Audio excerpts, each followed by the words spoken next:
ॐ भूर्भुवः स्वः तत्सवितुर्वरेण्यं भर्गो देवस्य धीमहि धियो यो नः प्रचोदयात्. Om Shanti Shanti Shanti. Namaskar, my dear friends. This is video number 3 on wonders of bioelectricity in human beings and other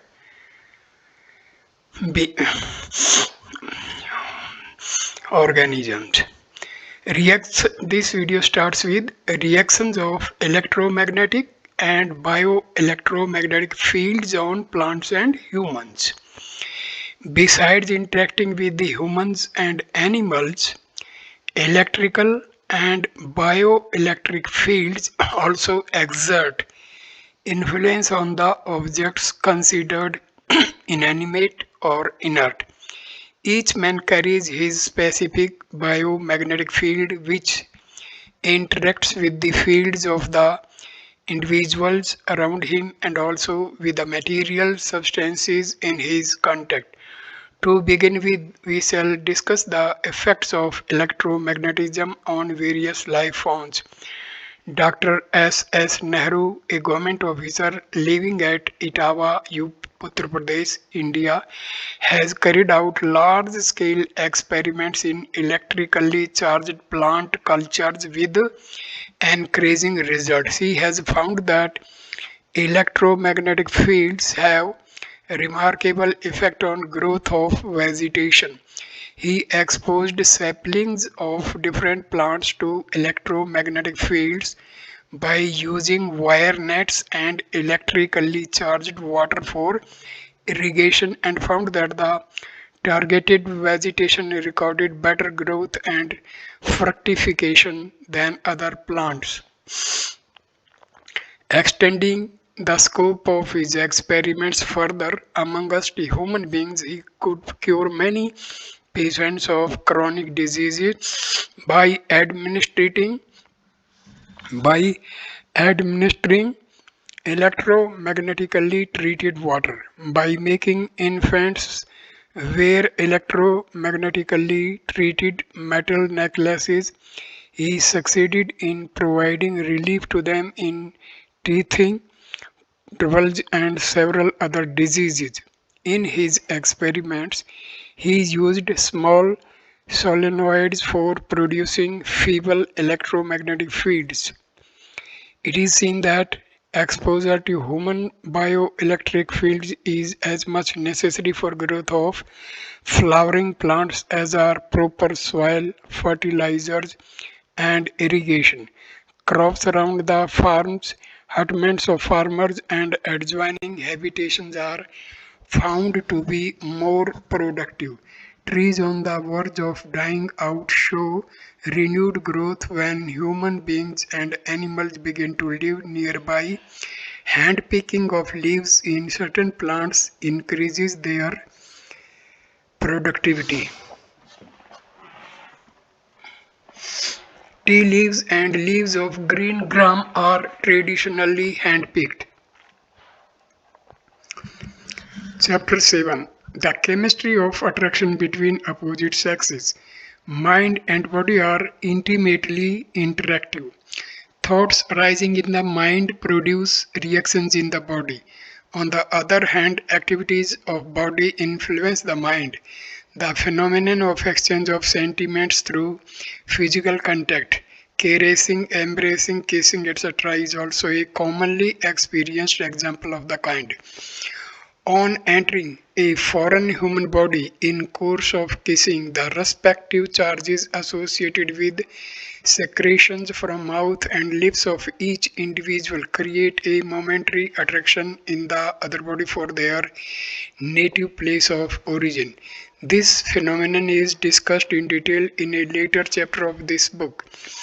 Biomagnetic currents entering each other's body by way of kiss or by parentage, that is, from parents to their offsprings, tend to seek a reunion with their native places of origin, like a larger magnet attracting the smaller one of same polarity. This biomagnetism finds an expression as a feeling of love between two persons. However, the stability of mutual attraction depends on the compatibility of biomagnetic fields, empathy of the interacting individuals. Unless the two interacting fields are mutually complementary, the attraction does not continue for long. The biomagnetic fields reject the incompatible alien particles after a short period. Unless accompanied with strong sincere desire, the small bioelectric charge exchanged during a casual interaction Kishore sex is neutralized in the large bioelectric fields of the recipients like donated blood assimilating in the large bloodstream of a patient. This is why for lasting conjugal relationship and love norms of morality prohibit promiscuity and premarital sex and recommend monogamy. However, whatever be the mode of physical interaction between two individuals, there is always a possibility of receiving negative traits during contact. It is all the more harmful since negative thoughts, being more penetrative, are the first to pollute the mind of the receiver.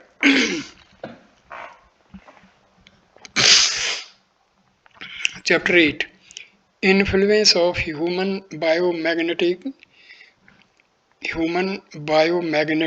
on residential buildings.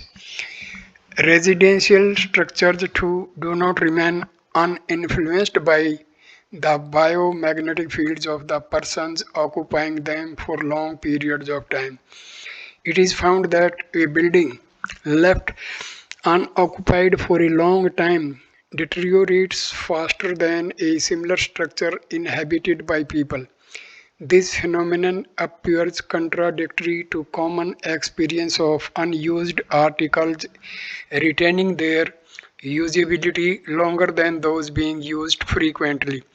The mystery lies in the strength being provided to the constituents of the building by the collective biomagnetic fields of its residents.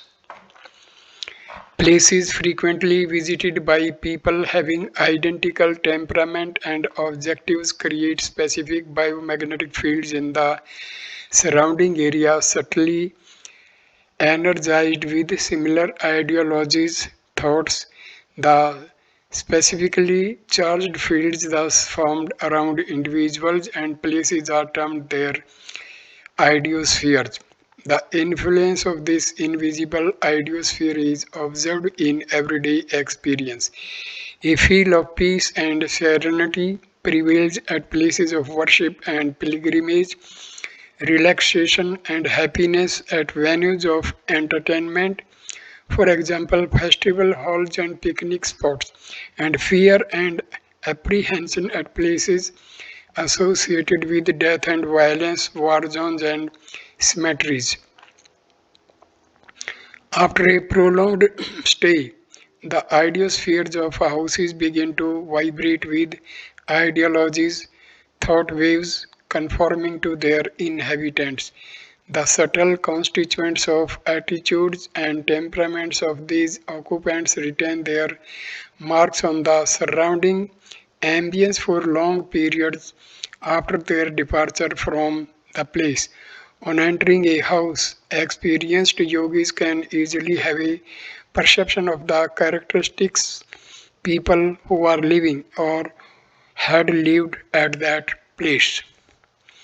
Entering a house charged with righteous thoughts of good people, one feels inspiring peace and soothing energy. On the other hand, where wicked and malicious people had lived, the idiospheres vibrate with disturbing thoughts. On spending some time at such places, one would be startled by having malevolent thoughts contrary to one's normal temperament. Lonely beaches, mountains, and virgin islands unpolluted by idiospheres of crowds provide tranquility. Idiospheres of places where violent or brutal acts had taken place do not change for ages. Nooks and corners of buildings where criminal activities, arson, forced abortions, tortures, murders, or similar banal activities had taken place, sob and wail. At such places, sometimes sufferings of victims of cruelty manifest into fearful, haunting, and terrifying dreams. Certain residential structures have a notoriety of being ominous or haunted. Occupants of these buildings feel apprehensive or suffer mental unrest for no apparent reason or face disturbances by poltergeists. A peep into the history of such structure would connect them to some past disturbing event.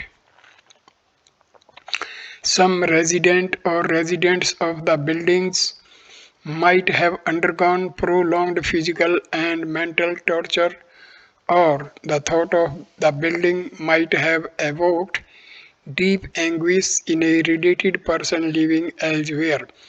Residents of places vibrating with violent mental agonies of their earlier occupants cannot live peacefully, with the exception of a few having strong willpower. An ordinary person feels uneasy at such places. Chapter 9: Why some places become haunted. Each somatic cell of body has a natural capability to develop into a full-grown individual. Remember Dolly, the first clone of sheep produced in a laboratory. Given a suitable environment, units of bioelectric fields of human bodies are capable of producing identical bioelectric clones of the related individual having similar appearance and temperamental characteristics in the event of death when the soul departs. Whereas the physical constituents of the body disintegrate, the bioelectrical particles do not disperse for long periods of time.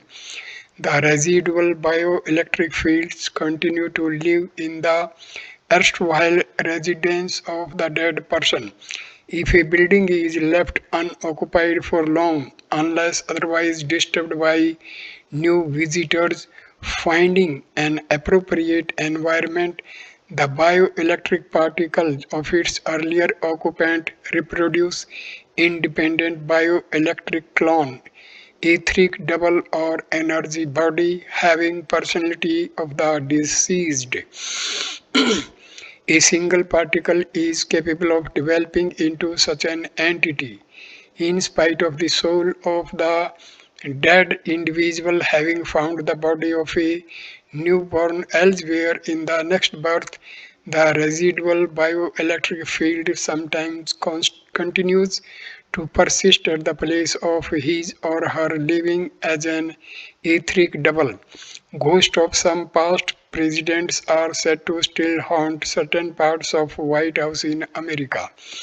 The so-called Pranika clouds, energy bodies, ghost spirits, phantoms, apparitions, poltergeists, pretas, and jinns are often independent creations of a few bioelectric particles of long dead persons.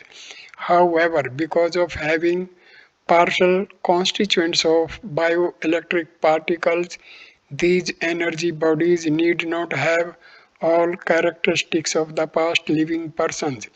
In spite of having an appearance similar to the shadow or image of the latter, their activities may differ. Such virtual dynamic images found in long unoccupied residential structures need not always belong to their earlier occupants. Stray bioelectric particles may sometimes drop in at deserted places and finding a suitable ambience to develop into images even or seen or regarded by people as ghosts and spirits. Residual memory sometimes make these images replay past activities of the dead person. For instance, the astral double of a pianist may be heard playing his favorite compositions on his instruments in his unoccupied house long after his death. Such phenomena were reported from Las Vegas in America. If a long unoccupied building is visited by a small number of persons, their bioelectric field sometimes agitate the energy bodies living at that place into greater activity. However, if the number of persons is large, the collective charge of their ionospheres forcefully push these images out from the place. Thus, the phenomena of sightings of ghosts or mysterious moments are indicative of development of bioelectric particles of some living or dead person into an active virtual image, unless intensified by prolonged presence. These manifestations can be easily erased through cleansing and disinfecting and thermal radiations produced by herbal sacrifices in fire and chanting of Vedic mantras during the sacraments of yoga and occupation by a large number of strong-willed persons compels these apparitions to quit the place. Chapter 10. Bioelectric conductivity in jewelry. Women across the world are by nature fond of jewelry. Ornaments enhance their beauty. These bejeweled decorations also serve a commonly unknown purpose. The jewelry on our body interacts with external bioelectric field in space. The space around us contains an invisible bioelectric field. Particles of this field play a significant role in sustaining our body physically, mentally, and emotionally. Metallic substances are good conductors of bioelectricity. The inexpensiveness of certain metals such as brass and iron is not simply because of their physical properties but on account of their being poor conductors or retainers of bioelectricity.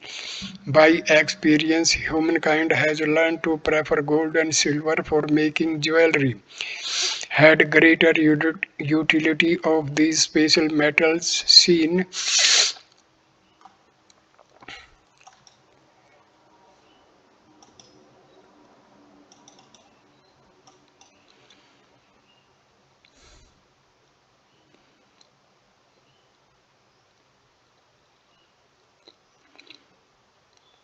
Had greater utility of these special metals been a criterion of evaluation for making jewelry, steel being more durable and utilitarian would have been costlier than gold and silver. Similarly, nickel being more lustrous would have been more expensive than gold. Gold is considered so valuable because it intensely attracts subtle bioelectric charges from space and hence remains shining even after being used for long.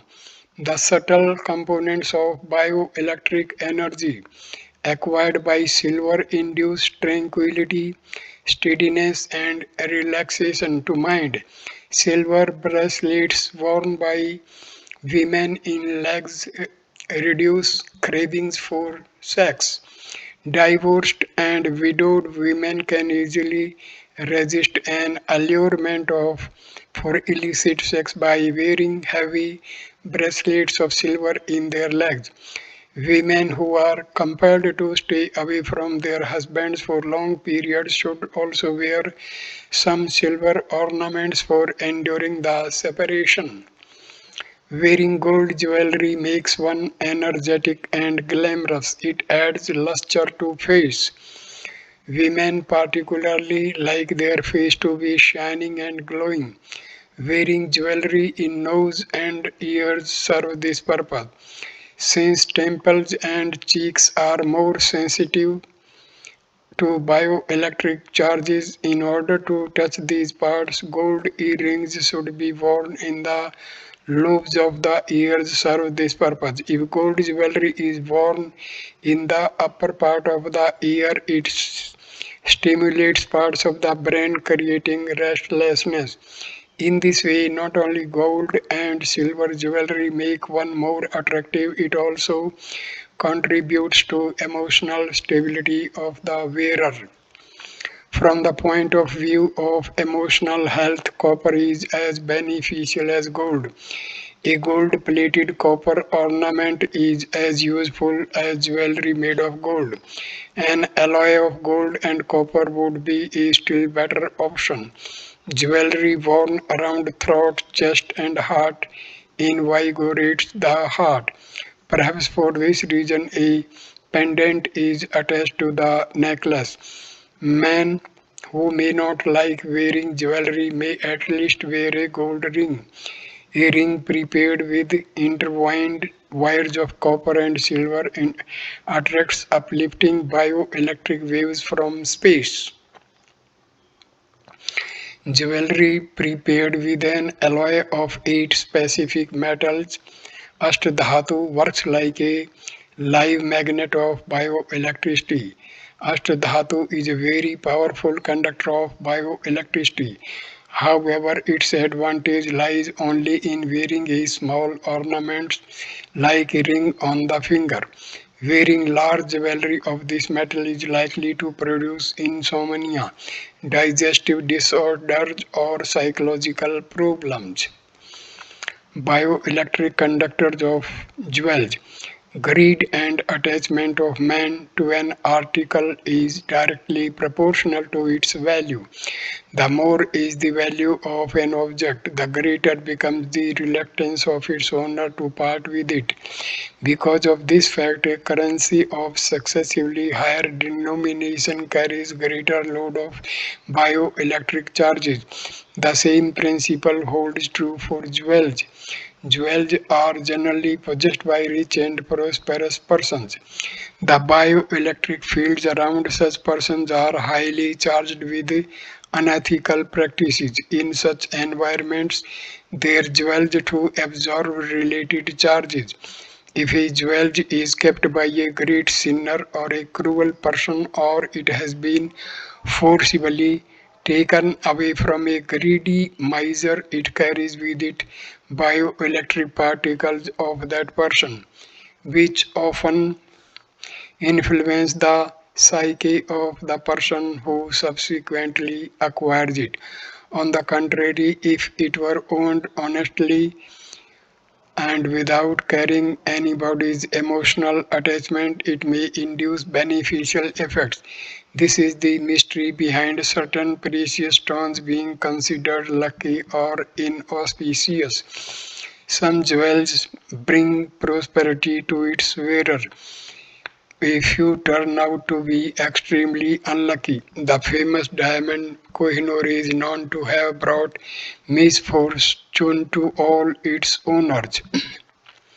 Hence, it has become customary to examine the long-time influence of jewels beforehand by keeping them in possession temporarily. Keeping jewelry is harmful for pawnbrokers. In India, giving advances of cash against mortgaging jewelry is considered inauspicious for business. There are numerous instances of pawnbrokers following such practices becoming bankrupt and frequently suffering from some problem or other for no apparent reason. The factor responsible for these phenomena is the disturbing bioelectric charges associated with the ornaments that are mortgaged. Women are very much attached to their jewelry. Parting with their ornaments is a very unpleasant experience for them. They would allow their jewelry to be mortgaged only under some compulsion and will keep on worrying till they receive them back. On account of frequent telepathic transmissions, bioelectric charges of their gloomy emotional waves go on accumulating on their favorite ornament. Since metals have the property of retaining bioelectricity in large amount, the pond jewelry becomes saturated with charges, creating disturbance in the minds of the pawnbroker. Whoever acquires a reluctantly given or forcefully taken article cannot escape the consequences of misery experienced by its rightful owner. The unhappiness polluting the article disturbs the equanimity of its keeper. Chapter 11, Bioelectric Conductivity of Metal Currency. Currency changes hand frequently. Everyone loves money. Therefore, bioelectric charges of thoughts of numerous persons get associated with the currency being handled by them. Often, money passes through hands of such persons who part with it reluctantly. This helplessness to sticks to the currency. Forcefully or cruelly snatched money becomes soaked with the misery of the loser. Metals being better conductor of bioelectricity, each coin carries with it a large burden of varied feelings. It is said that each rupee has in it a kilowatt of power. This saying has some degree of truth in it. The crowd of thoughts on the currency continues to exert its influence on the minds of the holder. Thought at a varied degree depending upon the nature of the holder. When there is a purse full of cash is in the pocket, 1,000 mischievous thoughts arise, and mind keeps on jumping from one subject to another. One subject to another, whereas when it is empty, the mind is an entirely different state. Although the numerous thoughts accumulated on a currency, especially metallic ones, are capable of influencing the thinking process of its holder, since money keeps on changing hands frequently, the effect on individuals is momentary. The psychic impact of currency depends on its value.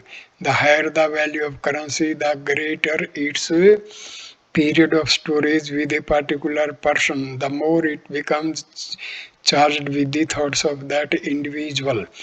Using counterfeit currency is harmful for psyche. The receiver of such currency feels irritated, is enraged with the person who passed it on, and feels remorseful for his own stupidity in accepting it. The financial loss too makes the receiver unhappy. Looking at such currency frequently, the receiver of counterfeit currency saturates it with such mixed feelings of annoyance and gloom. So, not only on moral grounds but also on psychological grounds, it is advised for one's own good as well as for the welfare of others to destroy a counterfeit currency. While deliberating on some problem, concentrating on some activity, or carrying out some religious ritual or meditation, it is necessary to keep cash away from one's body. Otherwise, with a lot of money around, it would not be possible to concentrate on any subject. While traveling, only minimally required cash should be carried on person. While going to bed, to purse or money should not be held on the clothes on the body, nor should money be kept on bed or under the pillow. Otherwise, there may be disturbance in sleep because of bad dreams. Dear friends, you must think and contemplate on these very important aspects described and explained in these lines, because we are always having disturbances in mind, and these are the factors which are causing these disturbances in our day-to-day life. Thank you for watching this video. Please like, comment and share the video and subscribe the channel. Next video will be on bioelectric conductivity of clothes. Thank you, dear friends.